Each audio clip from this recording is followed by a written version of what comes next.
Yeah. Hello, everybody, and welcome to Voices Randomish. I'm Eldridge, and to my left tonight is my sister, Allison, Tanya, Bess. And tonight we want to talk about miracles, finding family, and we want to know if you believe in miracles. So, what's your frequency? Bess, you have a story to tell us about a really, really exciting situation. Do share. Yes, so I have a friend that was adopted when she was 2 years old, and she was given up at birth. She was adopted by a family at 2 years old and taken to another state. And she, all her life, she's Black, and she was adopted by a white family. Okay. So like all her life, she had been searching for her birth family just to get stuff like medical history, and she just had a whole bunch of questions that she needed answered. Right. So ever since I met her, all she could talk about was her wanting to reunite with her family, and then she had a baby boy who ended up having a disability, and now he's special needs. And so after having her child, that hunger to find her birth family was like rooted even more, because now her child is disabled, and she didn't know if it was genetics or what. Right. So 2 years ago, I was working for an agency where they had different ways that we could do like background check. Adoption was a closed adoption, but I told her, if you can provide me a little information, maybe I can help you a little bit.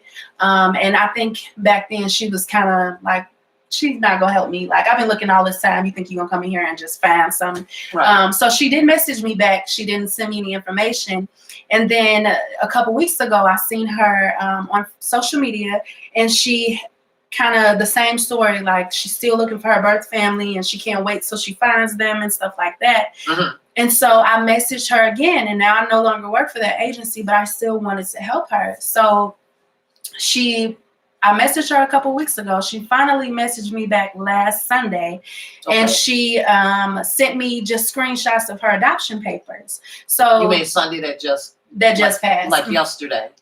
What is today? Tuesday. So 2 days ago. Yeah, 2 days ago. Yeah. Okay. She sent me. So we have it in perspective. Yep.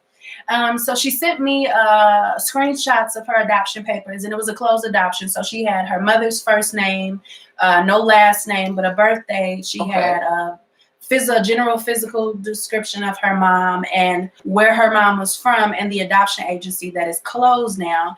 And she also had a picture of her mom when she was younger. Okay. So she sent me that information, and I just started by doing a simple social media search for the mother, and I didn't find anything because the name was very unique. So I'm like, you can't be this many, in the world of this name. So I went out to Ancestry.com, and I used her mother's first name and her mother's birth date.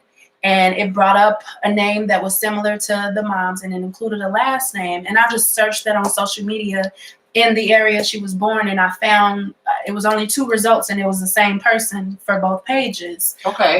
So I just went through her stuff, and I just said, I'm an inboxer. I ain't got nothing to lose.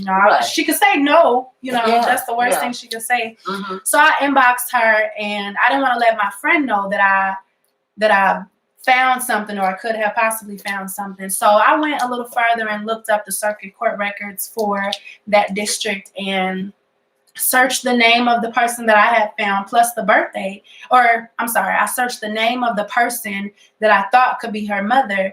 And when it popped up, the birthday matched exactly what was on the birth records, the adoption records. What you're thinking about right now, Allie? Right there. Okay. I understand.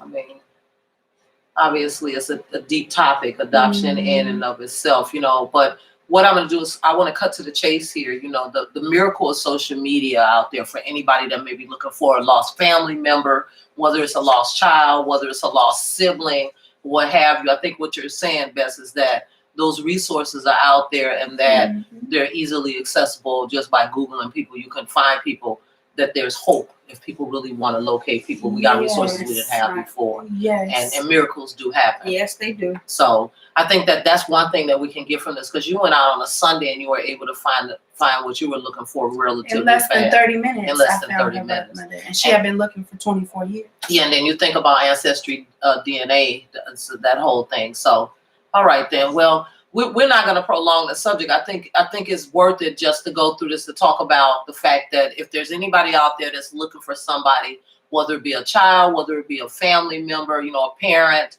it could be a sibling, what have you, for the reasons you talked about, for health reasons, I think is the reason why a lot of times it comes up, because things happen and you don't really know about your genetic history. So that's kind of important to know. Ancestry DNA. And was there any other sites that you wanted to give real quickly where you were able to find the information? Because you were able to unite this family, right? Mm-hmm. Yeah. Just like I said, social media, ancestry.com, Google, those are the resources that I used. Okay. All right then. So again, if you have somebody out there that you're looking for, don't hesitate to use those resources. They can help you faster than you think. The wonders of social media. And remember, miracles do happen. I'm your host, Eldridge. These are my sisters, Allison, Dartania, and Bess. And we want to know, what's your frequency on this topic? Tune in, comment, like us, subscribe on our YouTube channel, because we want to know what's your frequency. On that note, we're out.